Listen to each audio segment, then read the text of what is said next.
ചേട്ടാ ഇപ്പോൾ ഈ കറണ്ട് ചാർജൊക്കെ പിന്നെയും കൂടുകയാണോ? എന്തൊരു സംശയം വരുന്നുണ്ട്.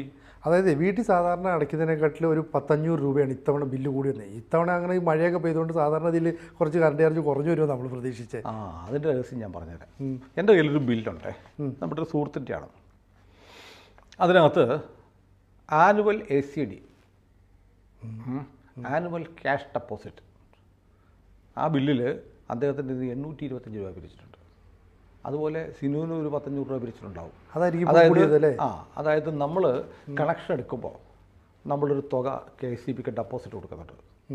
ഈ ഡെപ്പോസിറ്റ് ഇവർ കൂട്ടിക്കൊണ്ടിരിക്കും. നമ്മുടെ കയ്യിൽ നിന്ന് ഈ ഡെപ്പോസിറ്റ് ഓരോ സമയത്ത് അവർ തീരുമാനിക്കും, നമ്മൾ വെച്ചിട്ട് ഡെപ്പോസിറ്റ് പോരാ, ഒരു 5000 രൂപയാണെങ്കിൽ പിന്നെ അവർ തീരുമാനിക്കും അത് 5000 പോരാ, ഒരു 6000 ആക്കണം.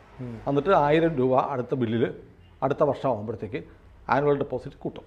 ഇതൊന്നും ആർക്കും മനസ്സിലാവുന്നില്ല. KCB നടത്തുന്ന ഇന്ത്യയിലെ ഏറ്റവും വലിയ കൊള്ള സംഘമാണ് KCB. നമ്മുടെ ആളുകൾക്ക് അറിയത്തില്ല. സർക്കാർ നടത്തുന്ന ഒരു വെള്ളാനയും സർക്കാർ നടത്തുന്ന ചമ്പൽ കൊള്ളക്കാരുമാണ് KCB. അതിൻ്റെ ഒരു ഉദാഹരണമാണ് ആനുവൽ ക്യാഷ് ഡെപ്പോസിറ്റ്. എന്തിനാണ് KCBക്ക് ഡെപ്പോസിറ്റ്? നമ്മൾ ഡെപ്പോസിറ്റ് മേടിക്കുന്നത് ഇങ്ങനെയാണ്. ഇപ്പോൾ നമ്മളൊരു വീട് വാടകയ്ക്ക് എടുക്കുന്നു, 3 മാസത്തെ വാടക ഡെപ്പോസിറ്റ് മേടിക്കുന്നു. എന്തിനാ? നമ്മൾ ഏതെങ്കിലും മാസം വാടക കൊടുത്തില്ലെങ്കിൽ അതിൽ നിന്ന് പിടിച്ചെടുക്കാൻ. അതേസമയം KCBക്ക് വേണ്ടി സിനുവും ഞാനും ഒക്കെ ക്യാഷ് ഡെപ്പോസിറ്റ് കൊടുക്കുന്നുണ്ട്. ആനുവൽ ക്യാഷ് ഡെപ്പോസിറ്റ് എല്ലാ വർഷവും നമ്മുടെ നിന്ന് മേടിച്ചുകൊണ്ടിരിക്കുക. കണക്ഷൻ എടുക്കുമ്പോൾ കൊടുത്ത തുക കൂട്ടിക്കൊണ്ടിരിക്കുകയാണ്. നമ്മളെ അറിയിക്കാതെ അവരങ്ങ് കൂട്ടും, അവർ തീരുമാനിക്കുകയാണ് ഏകപക്ഷീയമായി. എന്നിട്ട് ഒരു മാസം നമ്മൾ അടച്ചില്ലെങ്കിൽ ഇവർ ആ ക്യാഷ് ഡെപ്പോസിറ്റിൽ നിന്ന് പൈസ എടുത്തിട്ട് വകവെക്കുമോ? എന്നിട്ട് അടുത്ത മാസം അതോടെ കൂട്ടി ബില്ല് തന്നാൽ മതിയല്ലോ സ്വാഭാവികമായിട്ടും. അപ്പോൾ വാടകക്കാരൻ എന്ത് ചെയ്യും? നമ്മൾ ഒരു മാസം കൊടുത്തില്ലെങ്കിൽ അയാൾ ഡെപ്പോസിറ്റിൽ നിന്ന് കാശെടുക്കും, എന്നിട്ട് പറയും വേണ്ടി വന്നാൽ അടുത്ത മാസം അവിടെ കൂട്ടി തരണമെന്ന് പറയും. KCB ആരോടെങ്കിലും ഇന്ന് വരെ ചെയ്തിട്ടുണ്ടോ? നമ്മുടെ ആയിരക്കണക്കിന് രൂപ ഡെപ്പോസിറ്റ് ആയിരിക്കുന്ന KCB ഒരു മാസം നമുക്ക് എന്തെങ്കിലും അസുഖം വന്നിട്ടോ അല്ലെങ്കിൽ സ്ഥലത്തില്ലാതെയോ വരുമാനമില്ലാതെയോ കറണ്ട് ചാർജ് അടയ്ക്കാൻ മുടങ്ങിപ്പോയാൽ പിറ്റേന്ന് വന്ന് ഫ്യൂസ് വരും. ഉറപ്പല്ല. ഡെപ്പോസിറ്റ് പിന്നെന്തിനാ? അതറിയില്ല. അപ്പോൾ ഡെപ്പോസിറ്റ് ചുമ്മാ മേടിച്ച് വെച്ചിരിക്കുക. ഈ ഡെപ്പോസിറ്റിൻ്റെ കണ്ടീഷൻ എന്താണെന്നറിയോ? നമ്മൾ എന്ന് കണക്ഷൻ വേണ്ടെന്ന് വെക്കുന്നു അന്ന് തിരിച്ചു തരും. ഏതെങ്കിലും ഒരു മനുഷ്യന് ഇലക്ട്രിസിറ്റി കണക്ഷൻ വേണ്ട എന്ന് വെക്കാൻ പറ്റുമോ? ഒരിക്കലും പറ്റത്തില്ല. അപ്പോൾ ഡെപ്പോസിറ്റ് എന്ന പേരിൽ നമ്മുടെ കയ്യിൽ നിന്ന് മേടിക്കുന്ന ഈ പൈസ KCB തിന്നുകയാണ്. ഒരിക്കലും തിരിച്ചു തരണ്ട, KCBക്ക് അറിയാം. എന്നിട്ട് കാലാകാലങ്ങളിൽ അവർക്ക് തോന്നുമ്പടി ഈ ഡെപ്പോസിറ്റ് കൂട്ടും. ഈ മാസം കേരളത്തിലെ മുഴുവൻ കൺസ്യൂമേഴ്സിനും നിങ്ങൾ ബില്ലെടുത്ത് നോക്കിയറിയാം, ACD എന്ന് പറഞ്ഞ് നമ്മളറിയാതെ, എന്തിനാണെന്നറിയാതെ, എന്ത് മാനദണ്ഡത്തിലാണ് കൂട്ടിയതെന്നറിയാതെ 100 കണക്കിന് രൂപ, 100 അല്ലെങ്കിൽ 1000 കണക്കിന് രൂപ കൂട്ടിയിട്ടുണ്ട്. എനിക്ക് വന്നിട്ടുണ്ട് 2000 രൂപ എനിക്ക് കൂട്ടിയിരിക്കുന്നത്. 2000 രൂപ എൻ്റെ ബില്ലിൽ. എനിക്ക് ഈ മാസത്തെ ഇലക്ട്രിസിറ്റി ബില്ല് 10000 രൂപയാണ്. നമ്മുടെ ഉപഭോഗം അനുസരിച്ച് എമൗണ്ട് കൂടിക്കൊണ്ടിരിക്കും. 10000 രൂപയുടെ ബില്ല് വന്നിരിക്കുന്ന ആളാണ് ഞാൻ. ഈ ബില്ലൊന്ന് എടുത്ത് നോക്കണം, KCBയുടെ ബില്ല്. ഞാൻ എൻ്റെ പക്കൽ എൻ്റെ സുഹൃത്ത് അയച്ചു തന്നിരിക്കുന്ന ബില്ലിൻ്റെ ഓരോ പിരിവ് വായിക്കാം. ഇത് കാണുന്ന പ്രേക്ഷകർ നിങ്ങൾ ഓരോരുത്തരുടെയും ബില്ലെടുത്തൊന്ന് വായിക്കണം. ഈ കൊള്ള സംഘം മാൻസിംഗിനെയും ഫുലാൻ ദേവിയെയും തോൽപ്പിക്കുന്ന KCB കൊള്ളക്കാർ നടത്തുന്ന വെട്ടിപ്പ് ഞാൻ പറഞ്ഞുതരാം. എനർജി ചാർജ് എന്ന് വെച്ചാൽ ഊർജ്ജ നമുക്ക് ഇലക്ട്രിസിറ്റി എന്ന നിലയിൽ നമുക്ക് തരുന്ന എനർജിയുടെ ചാർജ് 1594 രൂപ 45 പൈസ. അതാണ് എനിക്ക് ഈ ബില്ല് അയച്ചു തന്ന കൺസ്യൂമർ ഈ മാസം ഉപയോഗിച്ച കറണ്ടിൻ്റെ ചാർജ്. എത്ര രൂപയാണ്? 1594 രൂപ 45 പൈസയുടെ കറണ്ട് എടുത്തിട്ടുണ്ട്. അയാളുടെ ബില്ല് എത്രയാണെന്നറിയോ? 2722 രൂപ. 1200 രൂപ കൂടുതലാണ്. അതേ നമ്മൾ ഒരു കടയിൽ നിന്നൊരു സാധനം മേടിച്ചാൽ, നിങ്ങൾ 5 കിലോ അരി മേടിച്ചാൽ 50 രൂപയാണ്, 250 രൂപ കൊടുത്താൽ പോരെ? അതെ. പക്ഷേ ആ 5 കിലോ അരി മേടിച്ച് കഴിയുമ്പോൾ ഒരു 500 രൂപയുടെ കൂടുതൽ തരാൻ പറഞ്ഞാലോ? നമ്മൾ ചോദിക്കും അതെന്തിനാ? നിങ്ങൾ ചോദിക്കുന്നുണ്ടോ? KCBക്കാരൻ ഇത് ഇങ്ങനത്തെ ബില്ല് തന്നിട്ട് നിങ്ങൾ ചോദിച്ചോ? നിങ്ങൾ എല്ലാ മാസവും മേടിച്ചിട്ട് ആ ലാസ്റ്റ് ഡേറ്റിൽ ഫ്യൂസ് ഊർന്ന് പറഞ്ഞ് പോയി അടച്ചുകൊണ്ടിരിക്കുകയല്ലേ? ഈ പറയുന്ന സുഹൃത്തിൻ്റെ 1594 രൂപ 45 പൈസ എനർജി ചാർജ് ഉണ്ടായിട്ട് അയാൾക്ക് കിട്ടിയിരിക്കുന്ന ബില്ല് 2722 രൂപയാണ്. 1200 രൂപ അധികമായി പിടിച്ചിട്ടുണ്ട്. എന്തിനെന്ന് ചോദിക്കുന്നില്ല. ഇനി എന്തിനെന്ന് ഞാൻ പറഞ്ഞുതരാം. ഡ്യൂട്ടി, അതിൻ്റെ ഡ്യൂട്ടി 10%. ഡ്യൂട്ടി അത് 159 രൂപ 45 പൈസ. തീർന്നു. അടുത്ത കേൾക്കണേ, ഫ്യൂവൽ ചാർജ് 31 രൂപ 59. എന്ത് ഫ്യൂവല്? നിങ്ങൾ മണ്ണെണ്ണ ഒഴിച്ചിട്ടാണ് ബൾബ് കത്തിക്കുന്നത്? അല്ല. KCBയുടെ കറണ്ട് ഉപയോഗിച്ചാൽ നമ്മൾ ഫ്യൂവൽ ചാർജ് കൊടുക്കണം. ഇവരവിടെ ഗ്യാസ് സ്റ്റൗ കത്തിച്ച് ചായ ഉണ്ടാക്കി കുടിക്കുന്നുണ്ടായിരിക്കും, അതിന് നമ്മൾ കാശ് കൊടുക്കണം, ഫ്യൂവൽ ചാർജ്. ഇനി പറയാൻ പോകുന്ന KSEB നാഫ്ത, കൽക്കരി തുടങ്ങിയ സാധനങ്ങളെല്ലാം പിടിച്ച് കറണ്ട് ഉണ്ടാക്കുന്നുണ്ട്.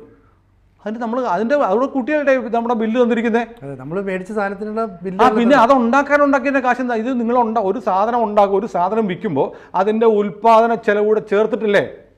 ഇവർ ഫ്യൂവല് ഇപ്പം നമ്മുടെ കായംകുളത്ത് താമരയുണ്ട്, അവിടെ നാഫ്തയാണ് ഉപയോഗിക്കുന്നത്. നാഫ്ത മേടിച്ചതിൻ്റെ ചിലവാണോ? ഇടാപ്പാ അതും കൂടെ ചേർത്തല്ലേ നിൻ്റെ പ്രൊഡക്റ്റിൻ്റെ പൈസയായ 1594 രൂപ 45 പൈസ. പിന്നെ ഞാൻ എന്തിനാ നിനക്ക് ഫ്യൂവൽ ചാർജ് തരുന്നത്? ചോദിക്കുന്നുണ്ടോ? ചോദിക്കുന്നില്ല. തീർന്നില്ല. ഇനിയൊരു ഫിക്സഡ് ചാർജ് ഉണ്ട്.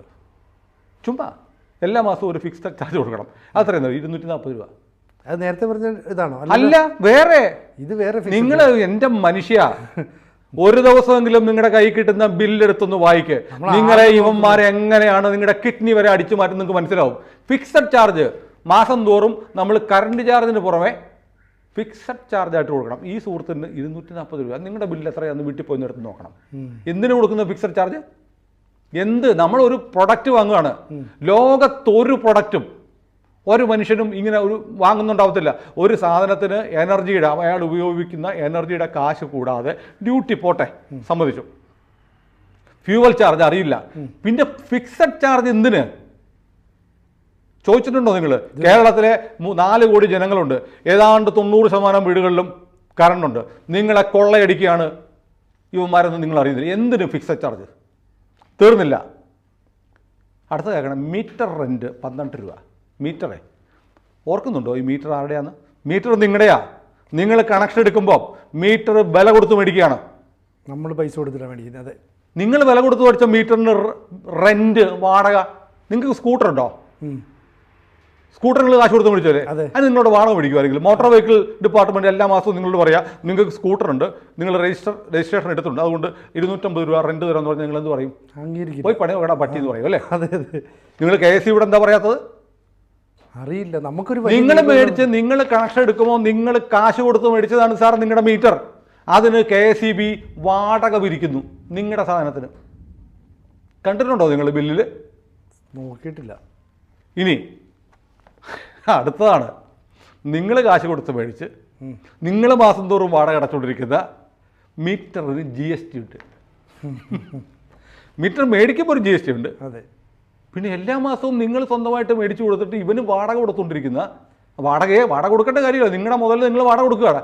ആ കൊടുക്കുന്ന വാടകയ്ക്ക് GST എത്ര പൈസയാണെന്നറിയോ? 2 രൂപ 16 പൈസ. നാണം ഉണ്ടോ ഉപഭോക്താവേ? നാണം, അല്പമെങ്കിലും നാണമുണ്ടോ? തീർന്നില്ല. ഇനി എനിക്ക് മനസ്സിലായിട്ടില്ല കേട്ടോ. ഓട്ടോ റിക്കവറി, അതായത് സ്വമേധയാ റിക്കവർ ചെയ്യുന്നൊരു തുക. എന്തിനാണെന്ന് എനിക്കറിയില്ല. ഓട്ടോ റിക്കവറി എന്നും പറഞ്ഞ് പിടിച്ചിരിക്കുന്നത് 35 രൂപ 10 പൈസ. റിക്കവറി തിരിച്ചു പിടിക്കലാണ് അല്ലേ? KSEB നമുക്ക് എന്തോ ഇങ്ങോട്ട് തന്നിട്ട് തിരിച്ചു പിടിക്കും. നിങ്ങൾക്ക് ചിലപ്പോൾ നിങ്ങളുടെ അക്കൗണ്ടിൽ KSEB കുറച്ച് പൈസ ഇട്ടുന്നതായിരിക്കും, അത് മാസം തോറും പിടിക്കുന്നതായിരിക്കും. ഓട്ടോമാറ്റിക്കായിട്ട് റിക്കവർ ചെയ്യുകയാണ് 35 രൂപ 10 പൈസ. തീർന്നല്ലോ. ഇത്രയൊക്കെ വന്നപ്പോൾ ഒരു തുകയായി. ഇതൊന്ന് വട്ടം എത്തിക്കുക, റൗണ്ട് ഓഫ്.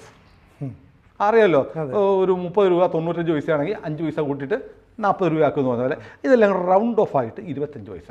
25 പൈസ കേരളത്തിലെ 1 കോടി വീട്ടിൽ നിന്ന് കൂട്ടി നോക്കണം എത്ര കാശ് കിട്ടുമെന്ന്.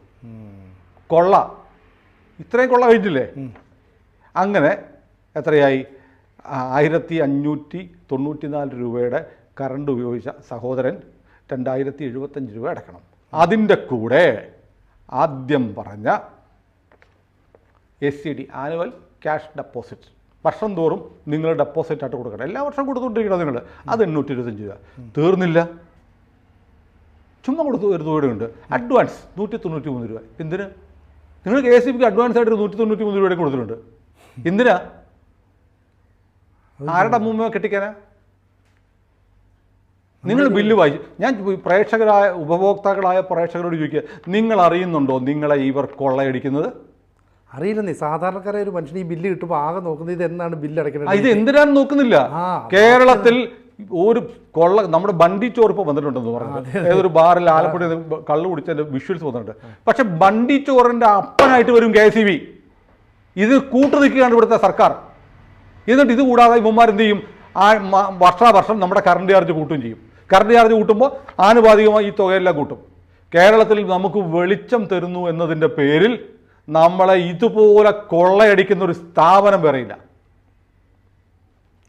അങ്ങനെയാണ്. പിന്നെ തീർന്നില്ല അഡ്വാൻസ് കഴിഞ്ഞിട്ട് അടുത്തുണ്ട് സർചാർജ്. എന്തിനാ? 15 രൂപ.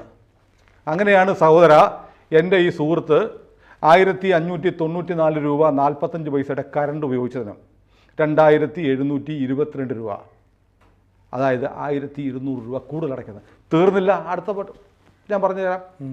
കറണ്ട് ചാർജിന് നിരക്ക് എങ്ങനെയാ? സ്ലാബ് അല്ലേ? അതെ. ഇത്ര യൂണിറ്റ് വരെ ഇത്ര രൂപ. അത് കഴിഞ്ഞാൽ 100 യൂണിറ്റ് വരെ ഒരു നിരക്ക്, 100 തൊട്ട് 200 വരെ അടുത്ത നിരക്ക്, 200 തൊട്ട് 300 വരെ അടുത്ത നിരക്ക്. ഇങ്ങനെയാണല്ലോ സ്ലാബ്. അതെ, ശരി. ഞാനൊരു കാര്യം ചോദിട്ടെ, സിനു നമ്മുടെ ആര്യഭവനിൽ പോയി 3 ഇഡലി കഴിച്ചു. ഒരു ഇഡലിക്ക് 20 രൂപ, 60 രൂപയായി. 4മതൊരു ഇഡലി കൂടി കഴിച്ചാൽ എന്ത് ചെയ്യും? 20 രൂപയുടെ കൊടുക്കും. അപ്പോൾ അവിടെ പറഞ്ഞിട്ടുണ്ട്, അവർ ബോർഡ് വെച്ചിട്ടാണ് 3 ഇഡലിയെ കഴിക്കാൻ പാടുള്ളൂ 20 നിരക്കിൽ. 4മത്തെ ഇഡലി കഴിച്ചാൽ 30 രൂപയാവും. സ്ലാബാണ്. സപ്പോസ് സങ്കല്പിക്കുക, ഒരു സ്ലാബ് എത്രയാണ്? 3 രൂപയാണ്. 3 ഇഡലിയാണ്, അതിന് 60 രൂപ. 4മത് ഇഡലി കഴിച്ചാൽ 4 തൊട്ട് 6 വരെയുള്ള ഇഡലി കഴിച്ചാൽ 30 രൂപ ചൂട്, 30 രൂപ പൂച്ചറിച്ച്. ഓരോ ഇഡലിക്ക് 30 രൂപ ചൂട്. അപ്പോൾ എന്ത് ചെയ്യണം? നിങ്ങൾ 3 എണ്ണം കഴിച്ചു കഴിഞ്ഞാൽ ഓക്കെ 60 രൂപ. 4മത് നിങ്ങൾ ഒരു ഇഡലി കഴിക്കുന്നു, അപ്പോൾ അതിന് 30 രൂപ, 90 രൂപയല്ലേ ആവുള്ളൂ. അതോ നിങ്ങൾ 3 ഇഡലി 60 രൂപയ്ക്ക് കഴിച്ച് 4മത്തെ ഇഡലി 30 രൂപ കഴിക്കുമ്പോൾ ഈ 4 ഇഡലിക്ക് 30 രൂപ വെച്ചാവോ? അതെങ്ങനെ കണക്ക് ശരിയാവുക? ശരിയാവോ ഇല്ലയോ? ശരിയാവില്ല. അപ്പോൾ നിങ്ങൾ ശരിക്കും കൊടുക്കേണ്ട 3 ഇഡലിക്ക് 60 രൂപയും 4മത്തെ ഇഡലിക്ക് 30 രൂപ, 90 രൂപ കൊടുക്കണം. KCBയിൽ അങ്ങനെയല്ല. നിങ്ങൾ 1 തൊട്ട് 100 യൂണിറ്റ് വരെ നിങ്ങൾക്ക് 5 രൂപയ്ക്ക് കിട്ടും നിൽക്കട്ടെ. നിങ്ങൾ 110 യൂണിറ്റ് ഉപയോഗിച്ചാൽ 101 മുതൽ 110 അതിൻ്റെ റേറ്റ് 6 രൂപയാണെങ്കിൽ 101 മുതൽ 110 വരെയുള്ള യൂണിറ്റിൻ്റെ 6 രൂപ എടുക്കാവുള്ളൂ അല്ലേ? അതെ. KCB അങ്ങനെയല്ല ചെയ്യുന്നത്. KCB 1മത്തെ യൂണിറ്റ് തൊട്ട് 6 രൂപ എടുക്കും. 110ലേക്ക് അറിയാമോ നിങ്ങൾക്ക്? അതറിയില്ല. അങ്ങനെയാണ്. സംശയമായിട്ട് നോക്ക്. ഞാൻ ഇഡലിയുടെ കണക്ക് പറഞ്ഞതുകൊണ്ടാണ്. നിങ്ങൾ ഹോട്ടലിൽ പോയി 3 ഇഡലിക്ക് 60 രൂപയ്ക്ക് കഴിക്കുന്നു. 4മത്തെ ഇഡലി ഹോട്ടലുകാരും പറയും 4മത് ഇഡലി മേടിച്ചാൽ 4 തൊട്ട് 6 വരെ 30 രൂപയാണ്, 7 തൊട്ട് 10 വരെ 50 രൂപയാണ് എന്ന് പറഞ്ഞാൽ നിങ്ങൾ 4മതൊരു ഇഡലി കഴിച്ചാൽ അതിന് 30 രൂപ, ബാക്കിയുള്ളവർ 60, അങ്ങനെ 90 രൂപ വാങ്ങാവുള്ളൂ. KCB അങ്ങനെയല്ല. KCB ഒരു ഹോട്ടൽ തുടങ്ങിയാൽ അവിടെ ആദ്യത്തെ 3 ഇഡലിക്ക് 60 രൂപ, 4മത് ഇഡലി കഴിച്ചാൽ 30 രൂപ വെച്ച് ഈ 4 ഇഡലിക്ക് കൊടുത്ത് 120 രൂപ കൊടുക്കണം. അങ്ങനെയാണ് KCB നിങ്ങളുടെ സ്ലാബിൻ്റെ പൈസ മേടിക്കുന്നത്. നിങ്ങൾക്ക് അറിയാവോ പ്രബുദ്ധരെ? അറിയത്തില്ല, ആർക്കും അറിയത്തില്ല. ഇത് എന്ത് കൊള്ളയാണ് സാർ? നിങ്ങൾക്ക് നാണമുണ്ടോ ഇങ്ങനെ പറ്റിക്കപ്പെടാൻ? നിങ്ങളെ നഗ്നമായി കൊള്ളയടിക്കുന്ന ഒരു സ്ഥാപനത്തിൻ്റെ കറണ്ട് മേടിച്ചുകൊണ്ടിരിക്കുക. വേറെ ഓപ്ഷൻ ഇല്ല. നമുക്ക് എന്ത് ചെയ്യാൻ പറ്റും? അപ്പോൾ എന്ത് ചെയ്യാൻ പറ്റും? നമ്മൾ മുമ്പൊക്കെ 1 മാസം ബില്ലടയ്ക്കുമായിരുന്നു, ഓരോ മാസം. ഇപ്പോൾ അത് ദ്വൈമാസമായി, 2 മാസം കൂടുമ്പോഴാണ്. അപ്പോൾ ഈ പറയുന്ന റേറ്റ് കൂടുന്നില്ലേ? നമ്മൾ 100 ഇതാണ് KCB പോലും ഇത്ര എല്ലാം കൂടെ ഞാൻ പറഞ്ഞു തരണ്ട. അല്ല, ഞാൻ ചോദിക്കുന്നത് സ്വന്തം ബില്ലെടുത്ത് പരിശോധിച്ചിട്ട് എത്ര രൂപ എങ്ങനെ വന്നു എന്ന് നോക്കാത്ത പമ്പര വിഡ്ഢികളോട് എന്തു പറയാനാണ്? ഞാനടക്കം എന്നെ ഉൾപ്പെടെയാണ് പറയുന്നത്. നമ്മളെ ഇവർ കൊള്ളയടിക്കുകയാണ് സാർ. എന്നിട്ട് ഇതിനെ ചാലഞ്ച് ചെയ്യാൻ ആരുമില്ല. എന്നിട്ട് KCBയുടെ അവസ്ഥ എന്താ? നഷ്ടം. എന്നിട്ട് KCBയുടെ അവസ്ഥ നഷ്ടം. ഞാൻ KCBയുടെ നഷ്ടത്തിൻ്റെ കാര്യം പറഞ്ഞു തരാം. KCBക്ക് എങ്ങനെ നഷ്ടമെന്നറിയോ? KCB നമ്മുടെ എല്ലാ സ്ഥാപനങ്ങളിലും ഡ്രൈവർമാരുണ്ട് അല്ലേ? അതെ. ഒരു സർക്കാർ സർവീസിലെ ഡ്രൈവർക്ക് എത്ര രൂപ ശമ്പളം കിട്ടും? ചുമ്മാ ഊഹം പറഞ്ഞാൽ മതി. 25-30 രൂപ ഒക്കെ മാക്സിമം. KCBയിലെ ഒരു ഡ്രൈവർക്ക് 1 ലക്ഷം രൂപ ശമ്പളമുണ്ട്. ഡ്രൈവർ ആയിരിക്കത്തില്ല, AEO ആയിരിക്കും. ഡ്രൈവർക്ക് നിങ്ങളെന്താ അന്വേഷിച്ചു? KCBയിലെ ഒരു ഡ്രൈവർക്ക് 1 ലക്ഷം രൂപയ്ക്ക് മുകളിൽ ശമ്പളമുണ്ട്. തെറ്റാന്ന് പറഞ്ഞാൽ ഞാൻ മീശ പഠിച്ചിട്ട് ഷോയ്ക്കിരിക്കും. മീശ പഠിച്ചിട്ട് പകുതി മീശ പഠിച്ചിട്ട് ഞാൻ ഷോയ്ക്കിരിക്കാം. KCBയിൽ 1 ലക്ഷം രൂപ ശമ്പളം മേടിക്കാത്ത ഡ്രൈവർമാരുണ്ടെങ്കിൽ സർവീസ് മൂത്തൊന്നുമില്ല. KCBയിൽ ഓവർസിയർമാരെ കണ്ടുണ്ടാങ്ങൾ എന്താ വിദ്യാഭ്യാസ യോഗ്യത? SSLC ആയിരിക്കും. SSLC ഇത് ലൈൻമാനായിട്ട് കയറി മൂത്ത് ഓവർസിയർ ആവും. അതെ. വേറെ ഏത് സർക്കാർ കുറച്ച് കഴിയുമ്പോൾ എഞ്ചിനീയറും ആയിരിക്കും ഓവർസിയർ മൂത്ത്. ഇനി വേറൊരു കാര്യം പറഞ്ഞുതരാം. ഈ സർക്കാർ ഈ സ്ഥാപനത്തിലെ ശമ്പളം, പെൻഷൻ ഇതൊക്കെ തീരുമാനിക്കുന്ന ആരാ? ഏത് സ്ഥാപനത്തിൽ? സർക്കാരാണല്ലോ. സർക്കാരിൻ്റെ അനുമതി വേണമല്ലോ. അതെ. അല്ലേ? സർക്കാരിൻ്റെ അനുമതിയോടുകൂടി വേണം, മന്ത്രിസഭാ തീരുമാനം വേണം, ഒരു സ്ഥാപനത്തിലെ ശമ്പള പരിഷ്കരണം നടത്താൻ. KCB അങ്ങനെയല്ല ചെയ്ത്. KCB ശമ്പള പരിഷ്കരണം നടത്തി. എത്ര കോടി രൂപ നഷ്ടം സർക്കാരിന് അധിക ബാധ്യത ഉണ്ടാക്കിയെന്നറിയോ? അതായത് KCB തന്നെ തീരുമാനിച്ചു അവരുടെ ആളുകളുടെ ശമ്പളം എത്ര കൂട്ടണമെന്ന് തീരുമാനിച്ചു. അതിന് ചിലവ് കൺട്രോളർ ആൻഡ് ഓഡിറ്റർ ജനറലിൻ്റെ ഏറ്റവും പുതിയ കണക്കിൽ വന്നിട്ടുണ്ട്. 1011 കോടി രൂപ.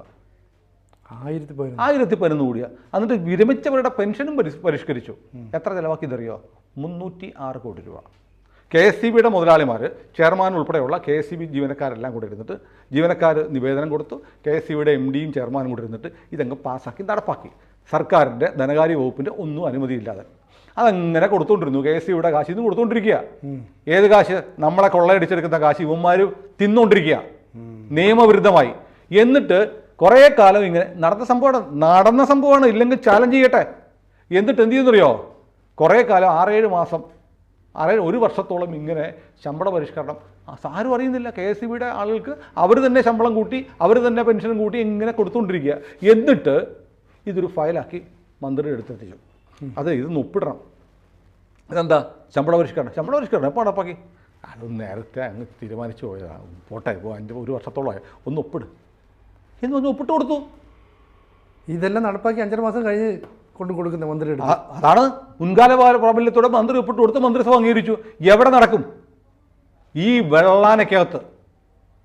അറിയോ KCB ഒരിക്കലും ആരാന്നറിയോ? CPMൻ്റെ യൂണിയനാണ്. ഇടതുപക്ഷ യൂണിയൻ്റെ കുത്തകയുള്ള യൂണിയൻ കാണിച്ചുകൊണ്ടിരിക്കുന്ന തെമ്മാടിത്തരമാണ്. കേരളത്തിലെ ഏത് സർക്കാർ സ്ഥാപനത്തിൽ, ഏത് വകുപ്പിൽ നടക്കും? സ്വന്തം ശമ്പളം, സ്വന്തം പെൻഷൻ പരിഷ്കരണം തന്നെത്താൻ തീരുമാനിച്ച് കാലങ്ങളോളം കൊടുത്തിട്ട് ഒടുവിൽ കൊണ്ട് സർക്കാരിനെ കൊണ്ട് അംഗീകരിപ്പിച്ചു. സർക്കാരിൻ്റെ അംഗീകാരമില്ല. ഇവർ നടപ്പാക്കി കഴിഞ്ഞിട്ട് റെക്ടിഫൈ ചെയ്യാൻ കൊടുത്തു. റെക്ടിഫൈ ചെയ്യാൻ എത്ര കോടി രൂപ?